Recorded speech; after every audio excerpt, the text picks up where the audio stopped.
ભવદેવ, કયો તો ખરા, કઈ તારીખે લગ્નનું મુહૂર્ત સારું આવે છે? યજમાન, એપ્રિલ મહિનાની 28-29 તારીખે મુહૂર્ત સારું છે. આ તારીખે તો આપણા વેડ મંદિરે ઉત્સવ આવે છે.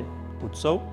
હા, 23 થી 30 એપ્રિલ દરમિયાન શ્રી સ્વામિનારાયણ મંદિર વેડ રોડે દિવ્ય પંચદશાબ્દી મહોત્સવ દિવ્ય અને ભવ્યતાથી ઉજવવાનો છે. હા, આ ઉત્સવનો લાભ ચૂકવાનો નથી હો. માટે આ તારીખોમાં કોઈ આયોજન નહીં.